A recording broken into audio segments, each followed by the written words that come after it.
ಮಹಾಕುಂಭದಲ್ಲಿ ಗಂಡನ ಪಾಪ ತೊಳೆದ ಹೆಂಡತಿ ಮೊಬೈಲ್ ಮೂಲಕ ಸ್ನಾನ. ಎಲ್ಲರಿಗೂ ಪಟು ಕನ್ನಡ ಟಿವಿ ಯೂಟ್ಯೂಬ್ ಚಾನಲ್ಗೆ ಸುಸ್ವಾಗತ ಅಂತ ಹೇಳ್ತೇವೆ. ಶುರು ಮಾಡೋಕ್ಕಿಂತ ಮೊದಲು ಯಾರೆಲ್ಲ ನಮ್ಮ ಯೂಟ್ಯೂಬ್ ಚಾನಲ್ ಮೊದಲು ನೋಡ್ತಿದ್ರಿ ಅವರೆಲ್ಲ ಸಬ್ಸ್ಕ್ರೈಬ್ ಮಾಡ್ಕೊಳ್ಳಿ, ಮತ್ತಲ್ಲೇ ಪಕ್ಕದಲ್ಲಿರೋ ಬೆಲ್ಲೈಕನ್ ಪ್ರೆಸ್ ಮಾಡಿ.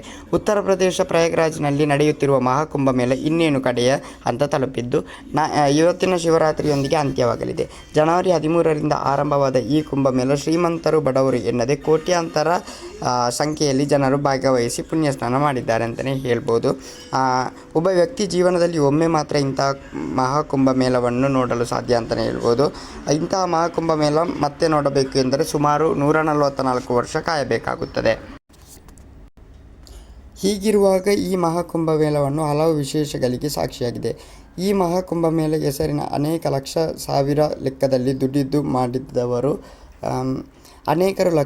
ಲೆಕ್ಕದಲ್ಲಿ ದುಡ್ಡಿದ್ದು ಮಾಡಿದವರು ಅಲ್ಲದೆ ಕೆಲವರು ಫೋಟೋಗಳನ್ನು ಗಂಗೆಯಲ್ಲಿ ಮುಳುಗಿಸುವ ಮೂಲಕ ಡಿಜಿಟಲ್ ಪುಣ್ಯಸ್ನಾನ ಮಾಡಿಸುವುದಾಗಿ ಪ್ರಚಾರ ಮಾಡಿದರು.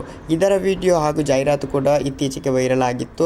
₹100 ಪಡೆದು ಗಂಗೆಗೆ ಫೋಟೋಗಳನ್ನು ಮುಳುಗಿಸುವ ಮೂಲಕ ಪುಣ್ಯಸ್ನಾನ ಮಾಡಿಸುವುದಾಗಿ ವ್ಯಕ್ತಿಯೊಬ್ಬ ಹೇಳಿಕೊಂಡಿದ್ದ. ಇದರ ಜೊತೆಗೆ ಈಗ ಇನ್ನೊಂದು ವಿಡಿಯೋ ವೈರಲ್ ಆಗಿದೆ.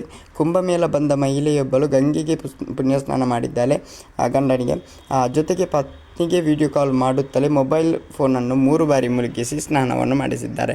ಇದನ್ನು ನೋಡಿದವರು ಓ ಹೆಣ್ಮಗು ಅಂತ ಎಲ್ಲ ಬೊಬ್ಬೆ ಹಾಕಿದ್ದಾರೆ ಅಂತಲೇ ಹೇಳ್ಬೋದು. ಓಕೆ ಗೈಸ್, ಮುಂದೆ ತಿಳಿಸಿಕೋಣ. ಅಲ್ಲಿ ಲೈಕ್ ಶೇರ್ ಸಬ್ಸ್ಕ್ರೈಬ್ ಮಾಡಿ ಅಂತ ಹೇಳ್ತಲ್ಲ.